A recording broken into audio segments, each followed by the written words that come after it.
Kathy and I first met standing next to each other in our kindergarten picture. So if that gives you any idea, we've known each other a long, long time. The first time I met Kathy was up here at the factory. I had been, and some of my employees had been invited up for what they were calling a roundtable conference, just to look at new product, go over things, talk about what could be done better or what our needs were.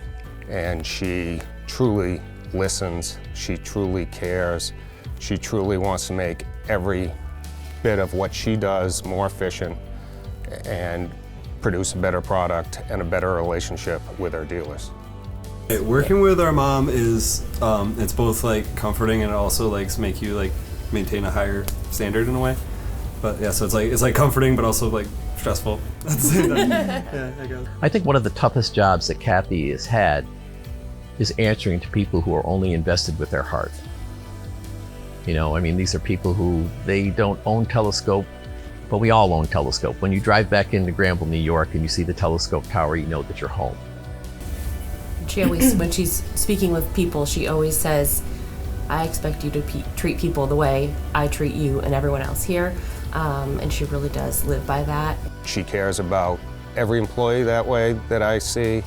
Her team, for me, team is a huge aspect of it. You can be a leader, but if you're not a team member at the same time, it just doesn't work. And she is that leader and team member. I came into the family business by accident. It was never a plan of mine or even a thought of mine. I really liked it. I liked the people. I liked the fact it was a huge challenge. There was a lot of issues that were going on that needed to be addressed to help our business be successful and profitable. So it was like an addiction almost. I was just like, once I got started here, even though I was volunteering, I just never left. I didn't want to leave. But it's very, very clear if you get to know her, how deeply she cares about people. And certainly in this case, she could have taken that company anyway. The family could have moved out, they could have done whatever. She chose to invest in a place because it was a place that she loved, and that's our hometown. I think we're very unique in that I'm the fourth generation of the same family and have been determined from day one that I wasn't going to be the generation that messed it up.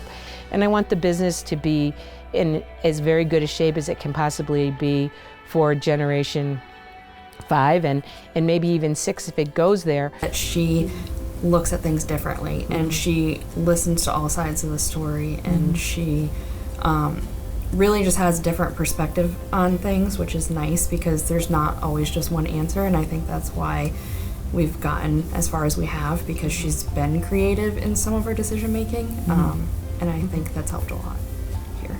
You don't need to know how to do everything and you don't need to know all the answers, but you do need to know who to listen to. So you look at all your people and you analyze their strengths and their weaknesses and you see what you really need in what places, and you get them all in the right places so that their strengths are maximized and their weaknesses are minimized, and then you let them do their job. And I think that's really, I don't know if it's any great theory of management, but it's just what I've done my whole career, and it works.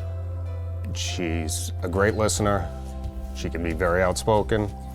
She is my idea of a fantastic leader all the way around. The casual industry has changed dramatically since I first started. We pretty much stayed true to our roots, which was something that was always important to the people that came before me, that we stay American made and we stayed American sourced, which for a lot of years when imports were huge, made it very difficult for our business, very, very difficult for our business to compete, because the products that we were buying and the materials that we were buying were more expensive.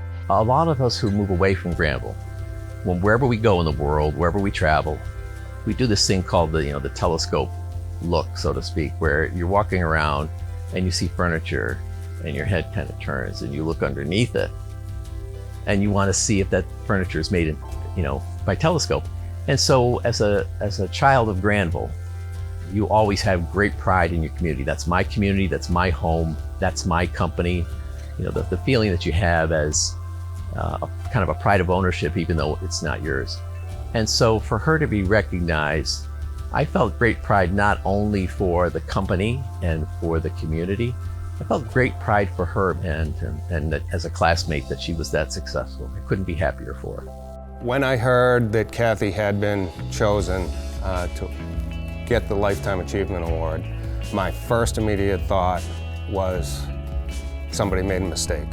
There's no way. She's got way too much more time of doing this. It's way too early for her to get the Lifetime Achievement Award. But we all knew and kind of said at the same time, oh, she's gonna say, oh, I'm not done yet. And The first thing that popped into my mind was when my father won it. And my father's first comments were, wait a minute, I'm getting a Lifetime Achievement Award. I'm not done. I don't think that she thinks this award is hers. I believe that this award to her is her team's award and all of the people that she has brought through this process with her. There's a lot of kind people in the world. There's a lot of compassionate people in the world. But not everyone activates that into empathy. And Kathy did, and still does to this day. And that was something that she was always that way.